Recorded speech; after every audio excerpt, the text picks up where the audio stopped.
La petite ville de Cluny, en plein cœur de la Bourgogne, abrite un secret. Il y avait ici une église gigantesque, dont les vestiges visibles aujourd'hui ne représentent qu'à peine 1/10 du monument d'origine. À l'époque, elle était la plus grande abbaye jamais construite dans le monde. Des piliers qui s'élevaient à plus de 30 mètres de hauteur. Une nef de 187 mètres de long, 60 de plus que celle de Notre-Dame de Paris. 300 fenêtres qui illuminaient l'édifice. On l'avait baptisée la Maior Ecclesia, en latin, l'église la plus grande. C'est une prouesse technique absolument incroyable. Ils sont arrivés à construire quelque chose de surdimensionné pour l'époque. Construite au XIe siècle, en moins de 70 ans par des moines bâtisseurs, elle restera pendant 5 siècles la plus vaste église de la chrétienté occidentale, défiant toutes les architectures de l'époque et se posant comme une seconde Rome. Ils veulent ce qu'il y a de mieux, ce qu'il y a de plus grand, ce qu'il y a de plus beau, ce qu'il y a de plus lumineux. Mais après la Révolution française, cette abbaye de tous les superlatifs est abandonnée, détruite et vendue pierre par pierre. La notion d'abbaye avait complètement été oubliée sur le site. Depuis près d'un siècle, archéologues et historiens se sont mis à la recherche des traces que l'abbaye a laissées dans les murs de la ville et ont découvert que la construction de cette église a relevé d'une maîtrise des techniques hors normes. On cherche vraiment à faire des fondations très solides, très profondes, pour pouvoir supporter le poids de toute la construction. On va utiliser l'arc brisé, qui va permettre de mieux répartir les forces. Comment les moines ont-ils réussi à construire une abbaye aussi haute il y a près de 1000 ans? Où ont-ils trouvé les matériaux pour bâtir l'édifice? Quelles techniques ont été utilisées pour transporter les parties les plus lourdes du chantier? Grâce aux meilleurs experts de l'abbaye de Cluny et à une reconstitution intégrale du monument en images de synthèse, fruit de 20 années de travail acharné, vous allez découvrir la Maior Ecclesia telle qu'elle était au XIe siècle et comprendre tous les secrets de sa conception. On a des gens qui ont une réflexion de fond, une conceptualisation qui est exceptionnelle. C'est tout un jeu d'équilibre absolument parfait, complètement extraordinaire. À travers les vestiges du passé, c'est un chef-d'œuvre d'architecture unique qui renaît en plein cœur de la Bourgogne. La grande abbaye de Cluny, la seconde Rome.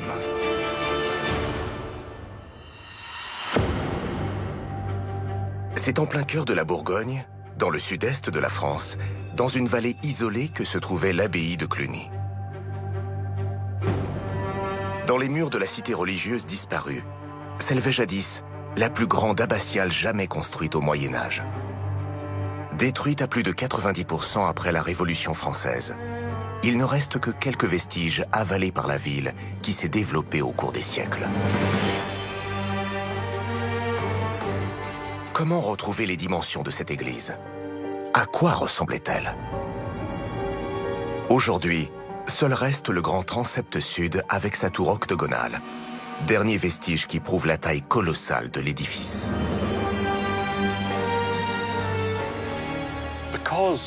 Comme il ne reste que cette partie-là, on oublie à quel point Cluny est gigantesque.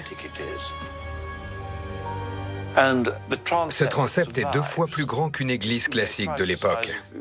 C'est déjà énorme, et c'est juste un bout d'un des transepts. Les dimensions de la tour sont du jamais vu pour une construction du Moyen-Âge. Elle culmine à plus de 60 mètres de hauteur, dominant la vallée. Et les voûtes intérieures montent jusqu'à 30 mètres.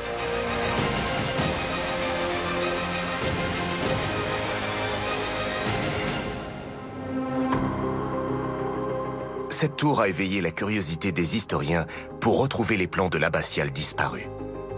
Il n'en existe qu'un seul, précieusement conservé. Il date de 1700 et fut réalisé par un anonyme. La précision des dessins en fait la seule trace de ce qu'était cette église hors norme. C'est le plus ancien plan de l'abbaye, le plus ancien témoin de l'existence d'une abbaye à Cluny. C'est un monastère énorme, énorme. Pour vous donner une idée, on estime en gros que de la fin du XIe au XIIe siècle, il y avait à peu près 300 moines. Pendant ses plus belles périodes, le Mont-Saint-Michel n'a cumulé que 80 moines. Donc c'est vraiment une abbaye colossale. Cette abbaye est une véritable cité qui s'étale sur 15 hectares, presque la moitié du Vatican d'aujourd'hui. Et les bâtiments sont surdimensionnés pour l'époque.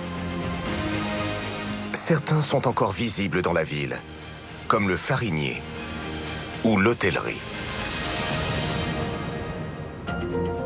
Mais le point culminant qui intrigue les chercheurs sur cette carte, c'est la taille de l'abbatiale au centre. Quand on regarde l'échelle de la grande église abbatiale, qui est colossale, elle fait 187 mètres de long, pour bien fixer son importance au point de vue de son plan, cela représente 60 mètres de plus en longueur que Notre-Dame de Paris. L'église se révèle plus grande que Notre-Dame de Paris, plus grande que Saint-Pierre de Rome, que la cathédrale de Chartres, que la basilique Saint-Denis. Elle défie dans ses dimensions toute église existante au Moyen-Âge. Sa longueur inégalée est parcourue de doubles bas-côtés, de 11 travées, 2 transepts, un petit et un grand d'une largeur de 75 mètres, un chœur, puis une abside composée de multitudes d'absidioles, des chapelles rayonnantes. Pour comprendre l'importance de cette église colossale, il faut repartir dans l'histoire de sa création, qui débute par un atout de taille. L'implantation sur le site même est liée à une donation qui est faite en 910 par le duc d'Aquitaine. Il donne un terrain, une ancienne villa à une poignée de moines, mais il a la particularité de placer directement cette communauté sous la responsabilité directe de Rome. Cluny était directement rattaché à la papauté, à Rome. C'est pour cela qu'il se considérait, dans un sens, comme une seconde Rome. Son rattachement direct à Rome lui confère une place privilégiée. Mais l'abbaye va prendre plus d'ampleur quelques années après sa création, grâce à un événement. Ils vont apporter à Cluny des reliques. D'abord de Saint-Pierre et de Saint-Paul, et puis ensuite des reliques en nombre tel que Cluny va concurrencer Saint-Pierre de Rome, et va donner lieu comme ça aussi à une vénération des reliques très importantes. On peut venir vénérer les reliques de Saint-Pierre, au moins prier autour de l'abbaye. C'est un petit peu comme si on faisait un pèlerinage à Rome. J'exagère un petit peu, mais à peine. Voilà. Donc il y a un lien qui est très fort, effectivement, avec Rome. La première église, appelée Cluny I, devient vite trop petite. Les moines construisent ce que l'on appelle Cluny II, un peu plus grande, mais 20 ans plus tard, une fois de plus, cette église est trop étroite. Ils vont donc construire Cluny III, la Maior Ecclesia, l'église la plus grande. L'idée, c'était de construire une église qui pouvait peut-être accueillir jusqu'à 1000 moines, enfin, qui était capable d'accueillir un nombre très important de moines, qui étaient soit bien sûr sur place, soit, on va dire, de passage. Il faut absolument quelque chose de plus imposant, qui soit vraiment à l'image de cette seconde Rome. Ils veulent ce qu'il y a de mieux, ce qu'il y a de plus grand, ce qu'il y a de plus beau, ce qu'il y a de plus lumineux, pour manifester à la fois donc leur foi en Dieu, mais également évidemment montrer sa force, montrer sa puissance, montrer que les grands, qu'il s'agisse des empereurs, qu'il s'agisse du pape également, doivent faire avec Cluny. Rome, à un moment donné, ne peut pas faire sans l'abbé de Cluny. L'abbé de Cluny est un personnage qui compte dans l'Europe médiévale du 11e, 12e siècle. L'abbé Hugues de Saumur lance alors le chantier de Cluny III, la Maior Ecclesia, en 1080. L'objectif, construire la plus grande église jamais réalisée. Mais dès le début, les moines sont confrontés à un problème, le lieu. Comment construire une immense église dans un site aussi exigu, à la confluence de 2 rivières et sur la pente abrupte d'une vallée? Le site de Cluny, c'est pas un site extraordinaire pour la construction, en fait. C'est une cuvette très inondable. À l'est, il y a la Garonne. Et il y a eu beaucoup d'inondations qui a rapporté des limons. Et on était dans un sol très instable.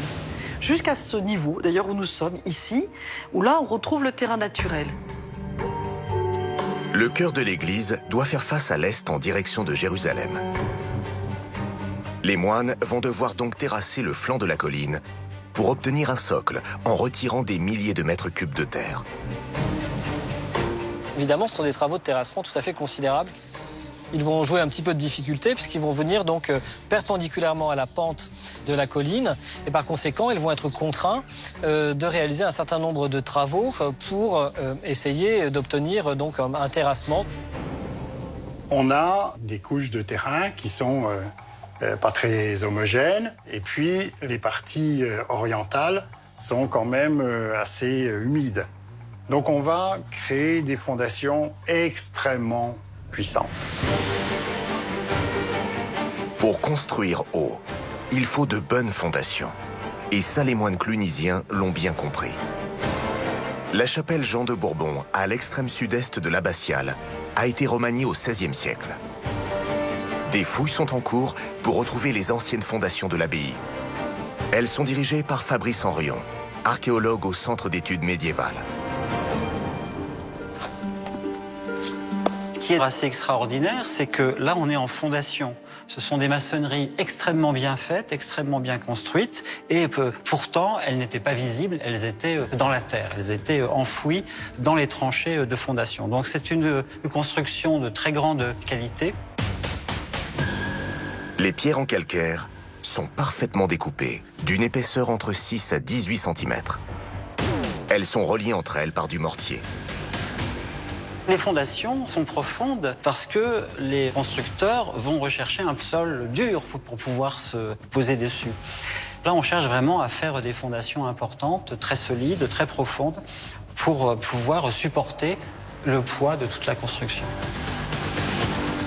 La profondeur des fondations va donc suivre la pente de la vallée pour atteindre la roche dure, parfois jusqu'à 4 mètres. Elles vont être aussi extrêmement épaisses. Sur la partie occidentale du transept, le mur de fondation fait 5 mètres de largeur. Dès le départ, les fondations sont colossales, énormes et extrêmement profondes. Pourtant, elles se trouvent dans un site sur lequel il n'est pas évident de bâtir. Ils ont donc dû vouloir construire très haut dès le départ. Vous ne construisez pas des fondations aussi gigantesques si vous avez l'intention de faire une petite église. Pour stabiliser les fondations, les moines sont allés encore plus loin. Chaque mur et chaque base de piliers sont reliés par des maçonneries de 3,5 mètres d'épaisseur. Toutes les structures sont donc solidement ancrées l'une à l'autre. Ces murs vont être réunis, y compris sous les voûtes. C'est-à-dire que d'un mur à l'autre ou d'un pilier à l'autre, vous avez des fondations qui se suivent. Donc c'est ce qu'on appelle un radier, c'est-à-dire une sorte de véritablement quadrillage. Avec ce quadrillage qui stabilise le sol, il y a une façon de rassembler les points d'appui que sont ces piliers. Une fois que c'est fait, on peut monter ce qu'on veut comme mur. Si le sol bouge, c'est l'ensemble qui bouge. Et ça évite toute fracture. Donc c'est là où il y a quand même un génie de la construction. Les ingénieurs de l'École nationale des arts et métiers ont fait donc une simulation, et on s'aperçoit très bien que ces fondations, elles servent énormément. C'est-à-dire s'il n'y a pas ces fondations, ça ne tient pas. Le monument ne tient pas. Au début du XXe siècle, un archéologue s'était lui aussi intéressé aux fondations de l'église disparue. Un Américain, Kenneth John Conant. Il a changé le destin de l'abbaye. Quand Conant est arrivé, tout avait été rasé. Il n'y avait pas de traces de fondation ou quoi que ce soit dans ce genre. La seule chose qui avait survécu était le grand transept et la chapelle Jean de Bourbon, ce petit groupe de bâtiments. Mais à part ça, il n'y avait rien de visible. Le site a complètement absorbé les lieux. C'est un petit peu comme dans les temples khmers où la végétation envahit le temple. À Cluny, c'est la ville, entre guillemets, qui a envahi l'abbaye et qui ne la rend plus lisible.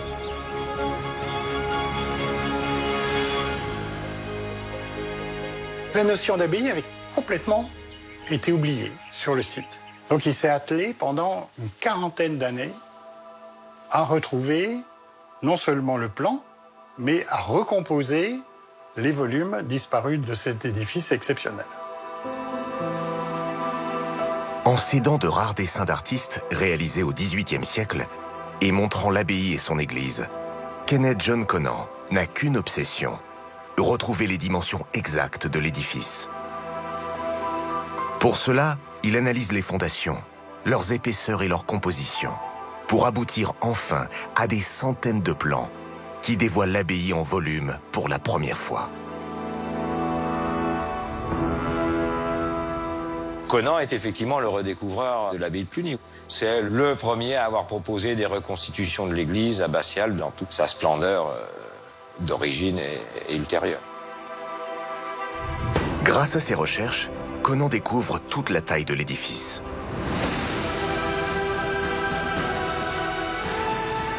La nef de l'église est composée d'une double travée, ponctuée de 80 piliers monumentaux.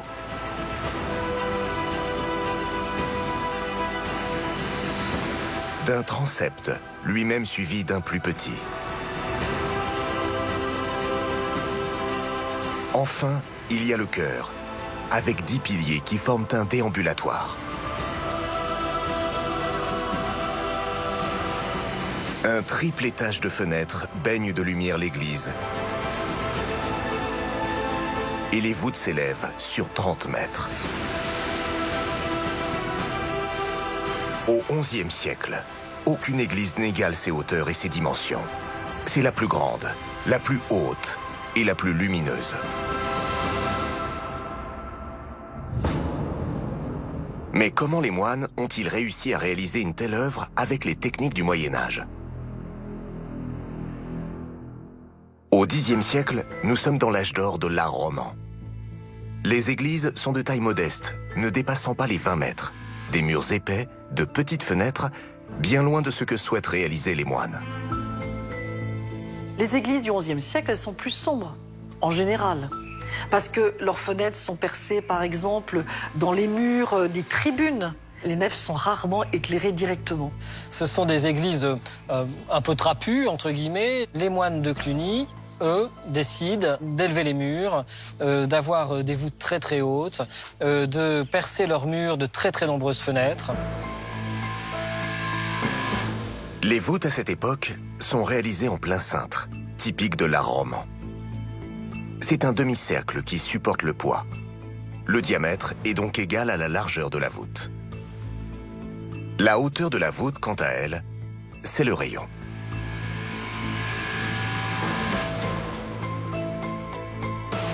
Pour augmenter la hauteur, il faut élargir la nef. Mais plus on augmente, plus les forces mises en jeu fragilisent la construction. Pour aller plus haut, il faut trouver une solution différente de l'arc en plein cintre. Acculé, entre guillemets, par la nécessité absolue de résoudre ce problème technologique pour garantir la stabilité de l'édifice, à un moment, il y a une lumière de génie qui a dû apparaître dans le chef de chantier, chez l'un des maîtres d'œuvre du chantier, pour mettre en place les arcs brisés.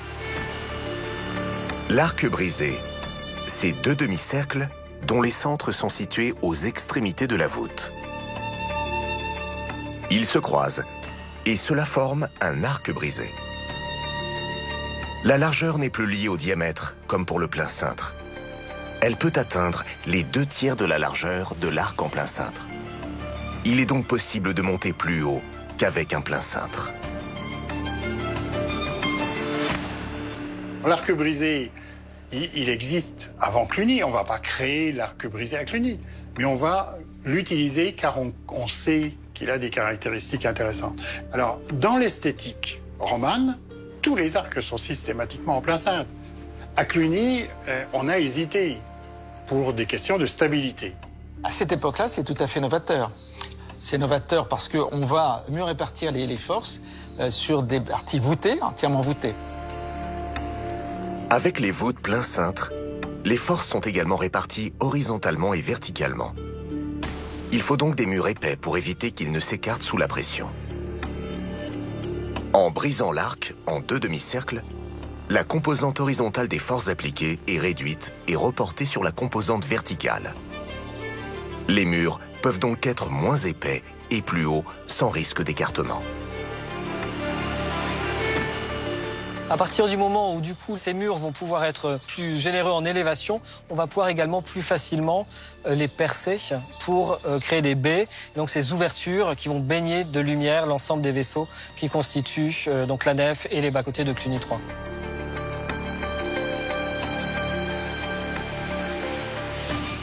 On voit très bien qu'en fait, derrière ce qui nous apparaît comme essentiellement des formes nouvelles, il y a avant tout des recherches technologiques, on dirait aujourd'hui, assez poussées. Mais les arcs brisés ne suffisent pas pour inonder de lumière la nef tout en conservant une stabilité à l'édifice. C'est sur ce plan de l'église que les architectes découvrent à quel point les moines clunisiens maîtrisent l'équilibre des forces. Ceci est une coupe sur la grande nef donc, de Cluny 3. Elle était composée donc d'un vaisseau central et d'un double collatéral. Les efforts sont répartis avec les volumes en échelon des collatéraux.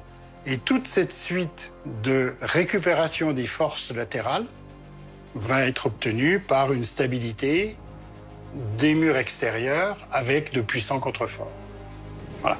Donc c'est véritablement une structure très massive, mais particulièrement bien équilibrée. On essaye de chercher là où va la poussée. On a des gens qui ont une conceptualisation qui est exceptionnelle. Et on sent qu'il y a une réflexion d'architectes et d'ingénieurs. Typique de l'art roman, les nefs centrales sont contrebutées par des collatéraux. Ici, la taille de l'édifice est telle que les moines ajoutent un troisième collatéral, maintenu par de puissants contreforts extérieurs. Les moines poussent l'art roman à ses limites. Les 3 étages de voûte en arcs brisés successifs s'élèvent à 29,50 mètres, 17 mètres et 10 mètres, permettant un parfait équilibrage de force. Il est alors possible de percer des rangées de fenêtres sur chaque étage. Cela représente 45% de vide par rapport au mur. Il y a plusieurs rangs de fenêtres superposées, ce qui permet évidemment de créer une luminosité inégalée à l'intérieur, qui est les prémices d'une autre spiritualité. La divinité qui inonde de sa lumière le lieu du recueillement. À cette époque-là, on n'osait pas en fait ouvrir les murs comme ça sous voûte. Surtout un édifice qui est aussi important que celui de la Mayor Ecclesia. Donc ça, c'est vraiment très important, très audacieux, qui préfigure un petit peu ce que sera plus tard l'architecture gothique. Dans l'art gothique, c'est la structure qui porte l'édifice et non l'ensemble des murs.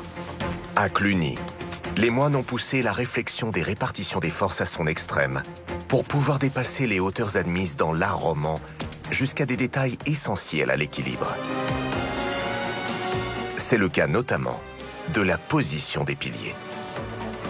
Ce rétrécissement très subtil à chaque niveau va permettre aux retombées des voûtes d'être amenées dans le plan de l'édifice et donc offrir plus de stabilité. Et donc les efforts latéraux, obliques, sont mieux contenus dans le plan de l'édifice. L'édifice est un jeu d'équilibre entre forces appliquées verticalement et horizontalement. Contreforts, arcs, position des piliers, tout est là pour permettre aux moines de réaliser une église gigantesque.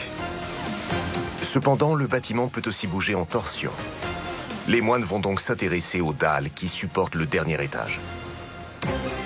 On a tout un système d'agrafes qui verrouille en fait les bandeaux intérieurs, le dernier bandeau en hauteur du transept. Donc, toutes les pierres sont effectivement scellées par ces agrafes en métal. C'est des grosses agrafes qui font 50 cm sur 2 cm au carré de section. L'édifice a de telles dimensions qu'il faut prendre toutes les précautions et mettre en œuvre toutes les techniques possibles et imaginables pour obtenir sa stabilité et pour éviter les déformations.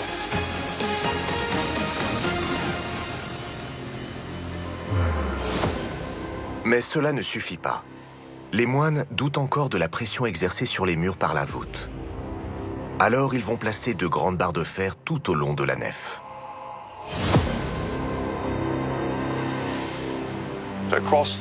À travers tout le transept, il y avait des barres de métal qui maintenaient l'édifice. Ce sont d'énormes tirants de fer qui empêchaient les murs de tomber. S'ils l'ont fait, c'est qu'il y avait nécessité. Donc on voit bien que l'édifice appelle à ce genre de contrebutement, si vous voulez, parce que le projet est un peu audacieux quand même.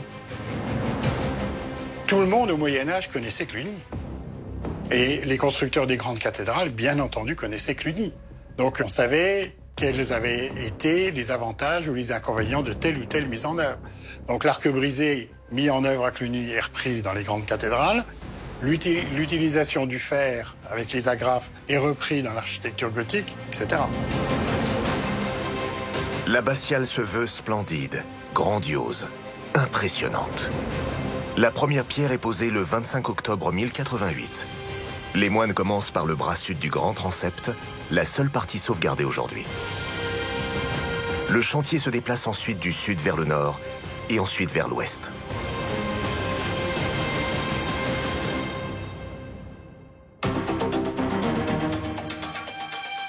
Sur les murs de l'église, on peut voir une multitude de trous. Ce sont les traces laissées par les échafaudages des ouvriers. On les appelle des trous de boulin. Des trous de boulin, c'est les petits trous qui sont ménagés dans le mur. Au moment de la construction, on met des boulins, c'est-à-dire des poutres, on met les plateaux, l'échafaudage, et puis on continue comme ça. Leur disposition donne des informations sur l'évolution du chantier. C'est le cas sur la partie qui a survécu à la destruction, le grand transept sud de l'abbatiale.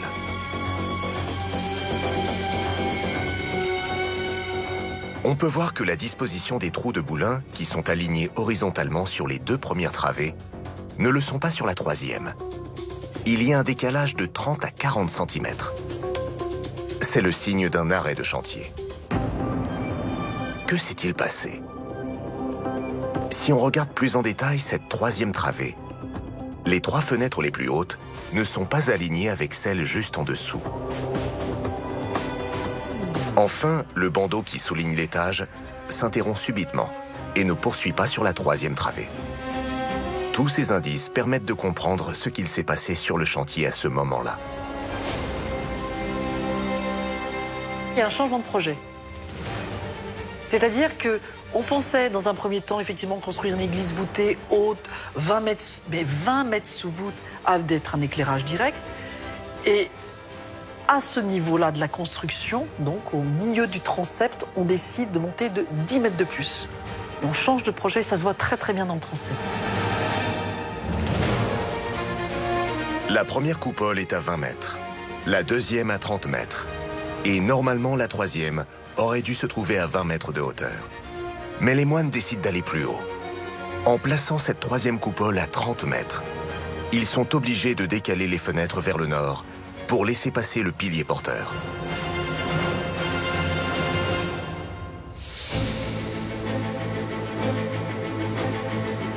Dans leur rêve de gigantisme, la matière première est essentielle. Et la situation de l'abbaye est parfaite. Pour les matériaux, c'est le pied. Il y a tout ce qu'il faut sur place. Tout. Et en abondance et en qualité. Donc ça, c'est exceptionnel. On a des carrières de calcaire. Si vous cuisez le calcaire, vous obtenez la chaux, donc vous obtenez le liant pour construire. On avait le sable de la Garonne, et puis on avait en quantité de la très bonne argile pour faire les sols, les tuiles, etc. Et puis aussi, la vallée était entièrement couverte de forêts.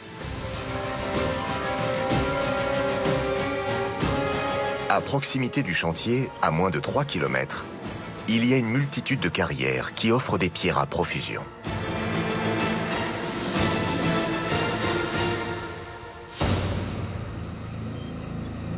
La plus éloignée se trouve à 18 km. C'est la dernière visible encore aujourd'hui.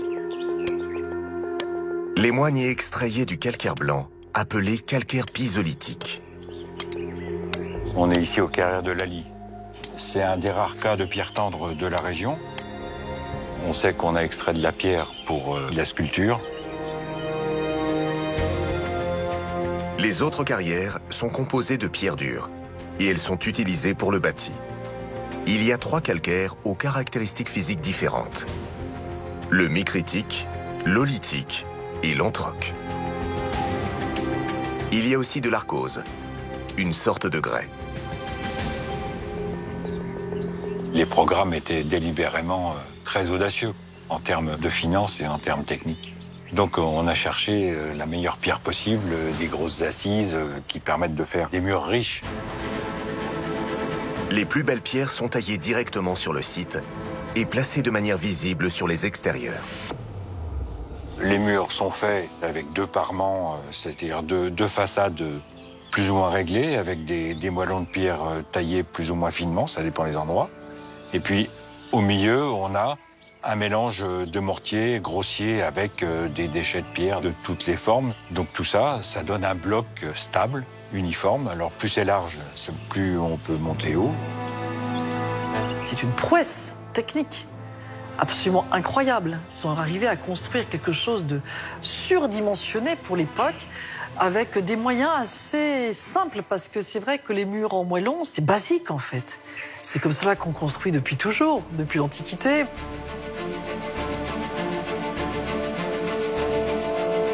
Dans ces carrières, les moines vont extraire une pierre unique de 6 mètres de long, 3 mètres de hauteur et 45 cm d'épaisseur, le tympan. Il sera placé à l'entrée du grand portail pour impressionner les visiteurs. C'était un bloc quand même extraordinaire par ses dimensions, par rapport aux capacités des carrières du coin. Ensuite, il y a un déplacement et un transport qui est une prouesse technique aussi. Le principe, c'est d'être plus intelligent que fort. Pour transporter la pierre, les moines vont installer une rampe qui compense le dénivelé de la pente de la vallée sur 10 mètres. Le tympan est alors roulé sur des rondins jusqu'au grand portail. Puis il sera redressé à l'aide d'un moyen de levage, appelé un bouc, ce qui réduit le poids de la pierre par 100 en utilisant les principes des leviers de traction. La pierre de 28 tonnes est alors placée sur son assise. On va redresser cet énorme tympan à la verticale sur ses jambages. Et après, on va le sculpter. Parce qu'on ne prend pas le risque de réaliser une sculpture avant la pose, avec le Christ en gloire très abondamment creusé dans la masse du tympan, puisque sur les 45 cm, on a creusé jusqu'à 40 cm pour donner la profondeur à la sculpture. Le Christ est entouré de 4 anges, dont les vestiges retrouvés sur le site montrent une qualité de sculpture jamais égalée à cette époque. Sur certaines zones du tympan, il ne reste plus que 5 cm d'épaisseur de pierre. À partir de ce moment-là, on va construire un grand portail immense qui fait 14 mètres à la base de largeur, 20 mètres de hauteur, une arcature au-dessus pour bien terminer sa composition. Donc ce grand portail, il est conçu comme un véritable arc de triomphe. Et là, on est vraiment en relation avec l'idée de Cluny de restaurer en quelque sorte le monde antique et Rome.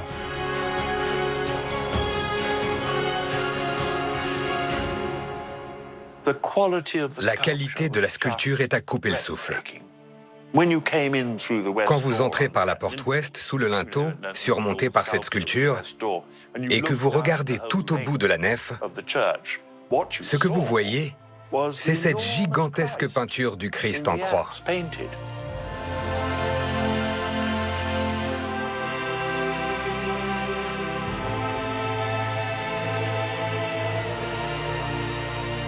Il y avait plus de 1200 chapiteaux à l'intérieur.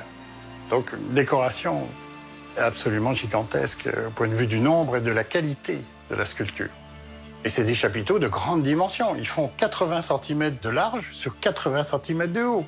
C'est un édifice colossal. L'échelle de cet édifice est tout à fait remarquable. Seuls 8 chapiteaux ont été retrouvés presque intacts. Ils ornaient les piliers du déambulatoire au niveau du chœur. Une fois de plus, la taille de la sculpture est profonde pour jouer avec l'ombre et la lumière. La majorité des chapiteaux ont des thèmes corinthisants, c'est-à-dire qu'ils sont sur le modèle des chapiteaux corinthiens. Donc il y a vraiment une référence à l'Antiquité qui est très forte. L'Antiquité, c'est les temples avec des colonnes et des chapiteaux corinthiens. Et ben, dans le cœur de Cluny 3, on va refaire cette colonnade et on va emprunter des colonnes romaines en marbre qu'on va retailler, qu'on va installer dans le pourtour du chœur. Donc avec Cluny 3, on va rêver de la Rome antique dans sa splendeur.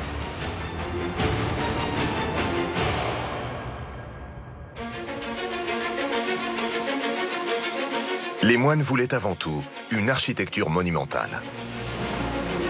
Les vestiges des piliers qui ponctuent la nef en témoignent, avec leurs 2 mètres de diamètre. Le choix des pierres qui les composent n'est pas le fruit du hasard. On ne met pas n'importe quelle pierre à n'importe quel endroit. Les premières bases des piliers engagés sont en calcaire micritique. Avec l'humidité, le transept ouvert, la destruction, ces pierres se sont dégradées. Et ensuite, on a un mélange d'arcose et de calcaire. Pourquoi ont-ils mis de calcaire micritique, qui est cette roche qui n'est a priori pas de bonne qualité? Eh bien, en fait, elle est intéressante, cette roche, parce qu'elle a une très bonne résistance à la compression. Or, ce qu'il y a au-dessus, c'est extrêmement lourd. Les piliers, les voûtes, la coupole, ça pèse sur les piliers. Donc, ça permettait, si vous voulez, d'enregistrer ces poussées verticales. De la même manière, lorsqu'on analyse la composition des murs du transept encore existant, chaque pierre a sa fonction. À la base, le calcaire micritique pour absorber le poids. Au milieu, du grès résistant et rigide. Et en hauteur, pour les chapiteaux, du calcaire tendre pour sculpter.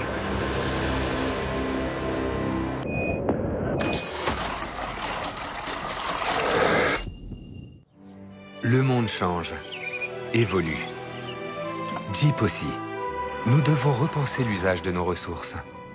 Nous adapter. Sans renoncer à nos désirs d'évasion.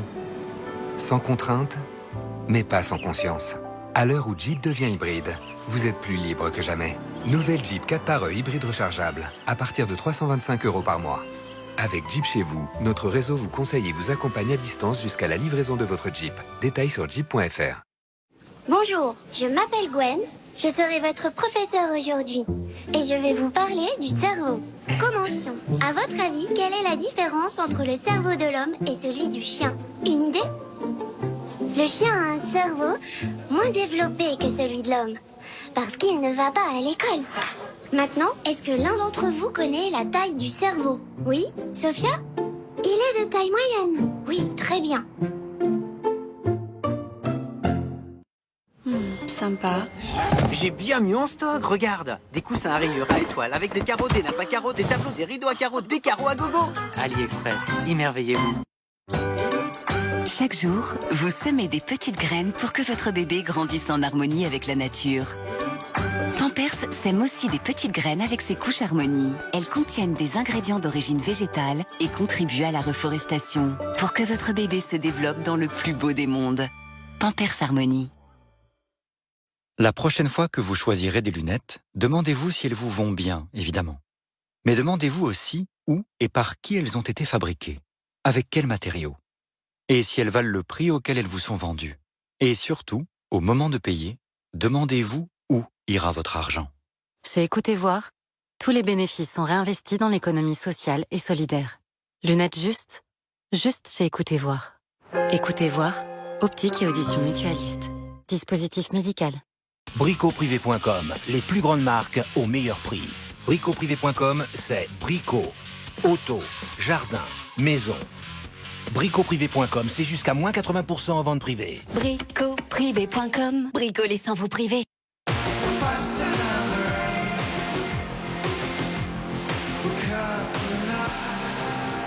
L'homme et la nuit de l'homme. Yves Saint-Laurent. Engie, premier fournisseur de gaz naturel en France.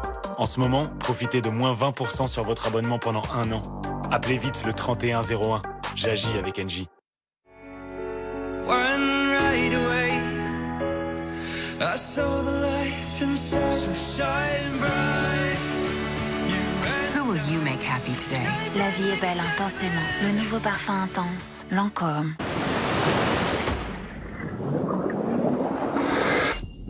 Sur Deliveroo, commandez vos plats préférés. Profitez de super restos et de super prix. Alors, on se fait un Deliveroo?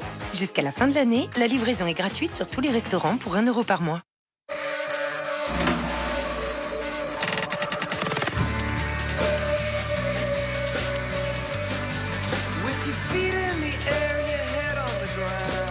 Wilder Than Dreams, Angel, Mugler et Angel Nova, le nouveau parfum féminin. Laissez-vous tenter par une onctueuse glace à la vanille, enrobée de chocolat craquant Magnum et d'un délicieux nappage au caramel. Craquez de plaisir. Magnum, double caramel. T'es prête? À quoi? À tout. Faites le plein d'émotions sur OCS. You're gonna love it. Des séries exclusives et diffusées en US+24. Des films inédits. À regarder où vous voulez, quand vous voulez. Yes, you can. En ce moment, offre spéciale Black Friday à 5,99 € par mois sur OCS.fr. OCS, vous êtes fan, nous aussi.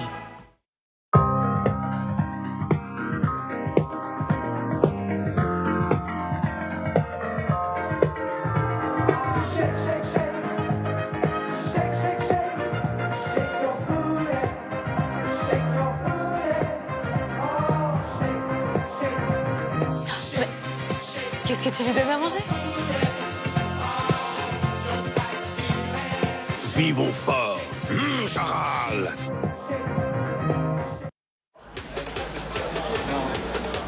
C'est ça. Là. Grosse. Côte. C'est ça, la grosse côte. Des côtes boostées pour les gros matchs. La seule question, tu es de la partie? Cher Père Noël, cette année c'est un peu bizarre. Alors j'ai hâte que tu arrives. J'espère qu'on pourra se retrouver tous ensemble autour de la bûche. Tu pourras amener un petit cadeau à tout le monde. Maman, mon frère, tu n'as pas été beaucoup très sage. Je t'ai préparé quelque chose pour que tu prennes de force. Merci Père Noël.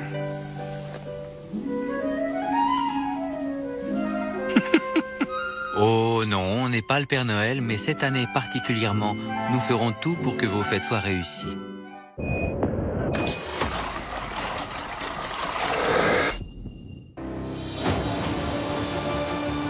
Cela fait déjà 30 ans que la construction de la grande église, la Maior Ecclesia, a commencé. L'ordre clunisien est au plus fort de son pouvoir et de sa puissance. Les abbés sont en relation permanente avec les empereurs, les souverains, les grands de ce monde, la papauté. C'est une habit qui est absolument incontournable.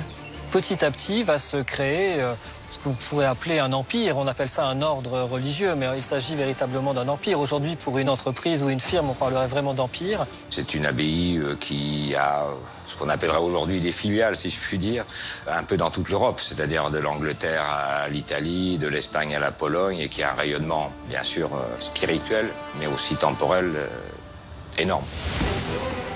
Plus de 800 monastères sont créés et sont directement rattachés à l'abbaye. L'ordre s'appuie sur la règle de Saint Benoît. C'est un retour vers la vie spirituelle et la prière. Et cela attire les grands de ce monde. Les abbés vont également mettre en place toute une stratégie autour du culte des morts, autour de la fête des morts, autour de la nécessité de prier pour les morts. Et ils vont donc ainsi multiplier les autels, dire de plus en plus de messes pour les âmes des défunts. Et à chaque messe, évidemment, le coffre de l'abbaye augmente d'autant. Cluny disposait à cette époque d'une vaste fortune et de riches mécènes, dont le roi Léon de Castille, qui possédait beaucoup d'or. Et chaque année, ces contributions qui provenaient du nord-ouest de l'Espagne venaient renflouer les caisses de Cluny. Et elles ont permis de lancer ce chantier si ambitieux. À Cluny, on a des moyens colossaux. C'est un édifice construit très rapidement. Peut-être trop rapidement, car en 1125, un événement va changer la structure de l'édifice. En 1125, il y aurait eu un effondrement de la voûte de la nef. Il y a certainement un petit effondrement d'une voûte, on ne sait pas où. Ça pourrait être la grande nef, ou une contre-allée, ou juste un bout de cette contre-allée, ou alors la chapelle. On ne sait pas. Évidemment, les moines sont catastrophés. Leur rêve de grandeur, leur rêve de prestige, eh bien, il est ruiné à leurs pieds. Les moines doivent revoir leur copie. Que s'est-il passé? Comment un édifice qui a été aussi bien réfléchi peut-il être fragile? D'où vient l'erreur? Ils n'ont pas anticipé une certaine chose. C'est le fait que la nef était très longue. Donc on avait bien la même voûte sur la totalité, on avait bien les mêmes murs sur la totalité, mais on a un effet de souplesse vu la longueur. C'est-à-dire que si vous prenez un crayon qui fait 5 cm, vous essayez de le briser. C'est dur. Si vous en avez 30 cm, vous faites ça, ça claque. Alors, qu'est-ce que l'on faisait au Moyen-Âge? On surveillait constamment les voûtes. Dans les murs épais de l'abbaye, les moines ont placé des escaliers abrupts et étroits. Ils s'élèvent sur 40 mètres de hauteur. C'est ici que les moines pouvaient contrôler la structure. Peut-être ont-ils vu que les voûtes présentaient des fragilités malgré toutes leurs précautions. Ce que l'on sait, c'est qu'on a renforcé la voûte avec des murs que l'on va appeler des murs boutants pour reporter et bien stabiliser les reins de la voûte du vaisseau central. Et pour éviter d'avoir des murs très massifs qui bousculent un peu la perspective, on va les évider d'un arc. Ainsi, les arcs vont contrebalancer les forces appliquées par les voûtes sur les murs. C'est ce que l'on retrouvera plus tard dans les églises gothiques avec les arcs-boutants. Cluny 3, c'est vraiment l'édifice qui est une transition entre l'art roman classique et caractéristique que l'on connaît et l'art gothique qui va se mettre en place quelques dizaines d'années plus tard. On a pour tradition de considérer que l'art gothique s'est développé plutôt en Île-de-France et en effet, la plupart des grands monuments de cette période sont concentrés en Île-de-France. Mais vraiment la genèse des techniques qui vont permettre la floraison de l'art gothique sont développées à Cluny, donc aux environs de 1130. En 1095, le pape Innocent II vient consacrer l'église. Elle n'est pas encore complètement finie. Il faut attendre 1130 pour poser la dernière pierre. Mais à peine finie, les moines décident de construire une avant-nef de 38 mètres de long qui se finira par 2 grandes tours, appelées tours Baraban de 17,5 mètres de haut. Problème, il faut creuser à nouveau la colline pour intégrer cette extension. L'avant-nef a cherché carrément à s'enfoncer dans la colline. Donc cette topographie du site et le choix d'implantation qui est fait par les moines va conduire à l'issue du chantier au fait que l'on pénétrera dans cette église en descendant des marches et donc en s'inclinant, entre guillemets, jusqu'au Saint des Saints, donc le chœur tout à fait exceptionnel de Cluny 3. C'est à Cluny, en fait, que l'on va inventer ces fameux avant-nefs. Donc c'est un avant-corps, une anté-église qui se situe juste devant la nef, qu'on appelle Galilée parce que ça fait référence en fait à une liturgie très spécifique et une liturgie de Pâques, qui est une fête pascale. Pâques fête la résurrection de Jésus. Et l'avant-nef symbolise par toute sa grandeur le passage vers la vie éternelle.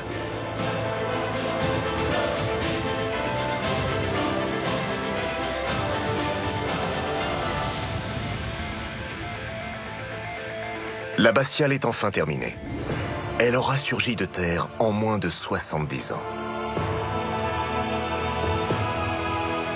Elle impose sa puissance par son gigantisme, trônant au centre de l'abbaye.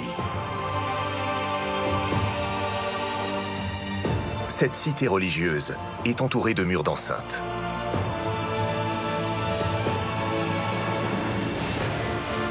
Ces remparts s'élèvent sur plus de 8 mètres de haut et sont composés de tours défensives et de portes.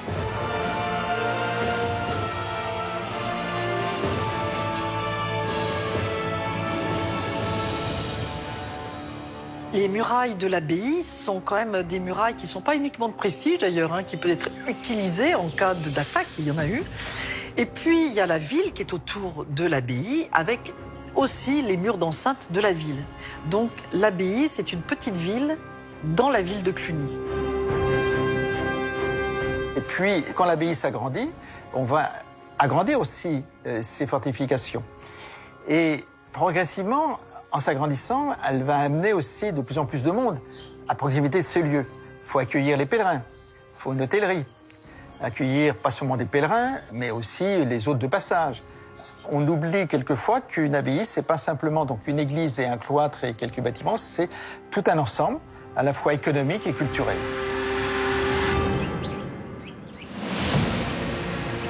Très vite, la question de l'eau va se poser. Comment alimenter une telle communauté?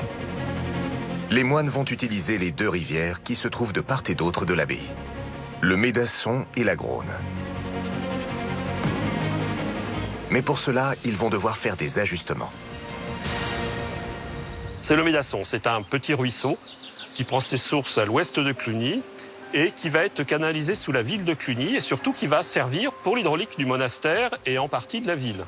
Donc c'est ce ruisseau et sa source qui vont être en fait amenés dans le monastère pour l'eau de boisson. Et on va la porter à la fontaine du cloître. Et à partir de cette fontaine, on va distribuer l'eau vers la cuisine, vers d'autres fontaines. Peut-être bon, il faut de l'eau dans les bains.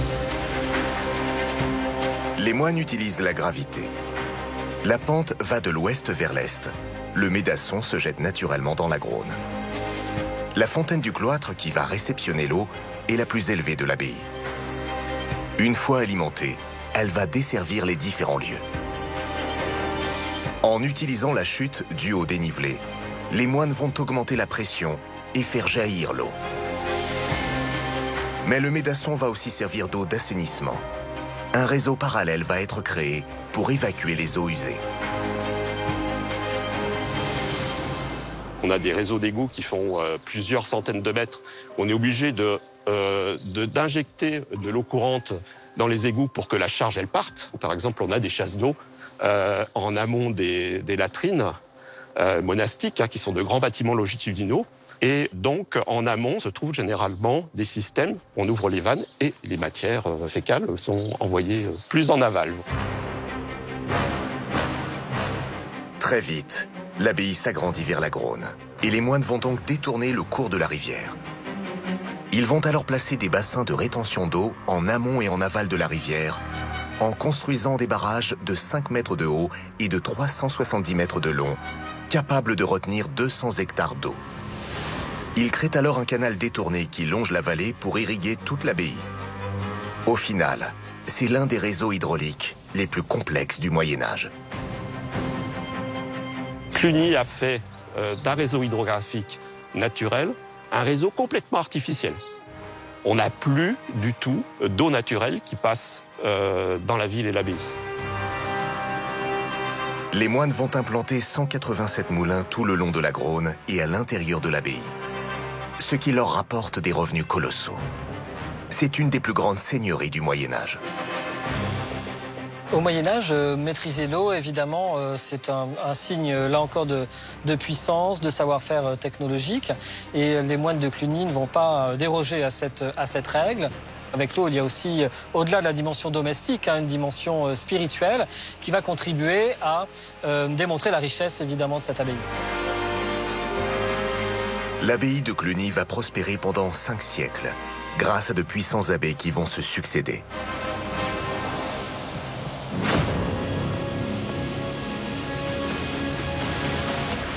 C'est au XVe siècle que l'abbaye décline. Au XVIe siècle, elle n'est plus rattachée à Rome et perd une grande partie de ses revenus. En 1789, c'est la Révolution française qui signera la fin de l'abbaye avec sa vente en 1798. L'église abbatiale a été vendue en lot à des marchands de matériaux, à des promoteurs, voilà, qui ont patiemment, pierre après pierre, démonté l'ensemble de cet édifice. Ils ont vu dans cette immense église, qui était un chef-d'œuvre absolu d'architecture, ils n'y ont vu qu'un tas de pierres qui allaient leur permettre d'asseoir leur fortune. La ville a grignoté une grande partie de l'abbaye sur ces terres situées tout proche du bourg. Donc il y a une imbrication actuellement entre l'urbain actuel et les bâtiments historiques de l'abbaye. On a littéralement gommé la notion d'abbaye à Cluny.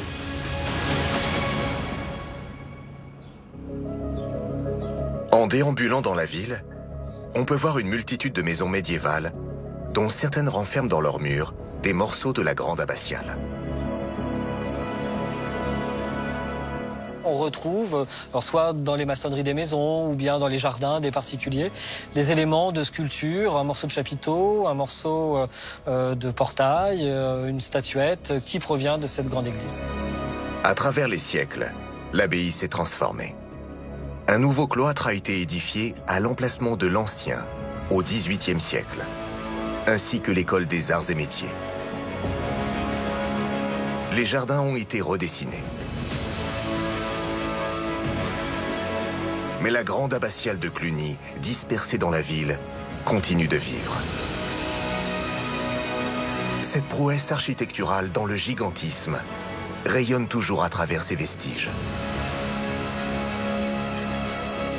Ce qui reste en élévation, c'est vrai que c'est peu, mais suffisamment, si vous voulez, pour se faire une idée de ce qu'était l'abbaye, à partir du moment où on prend le temps de regarder et d'étudier. Cluny, c'est un site qui se mérite. On ne vous livre pas tout, comme ça, sur un plateau. Il faut chercher, et quand on vous donne la possibilité de trouver, alors là, c'est l'émerveillement. Chaque détail nous plonge dans le passé glorieux de cet ordre prestigieux. C'est grâce à la puissance des abbés qui se sont succédés et à leur ferveur que l'abbaye a pu rivaliser avec les plus grands édifices jusqu'à se comparer à Rome. En voulant créer plus grand et plus haut, ces moines bâtisseurs ont fait avancer l'architecture du Moyen-Âge. Aujourd'hui, il suffit de se laisser porter par ces lieux pour comprendre l'ampleur de ce chantier et de ses défis.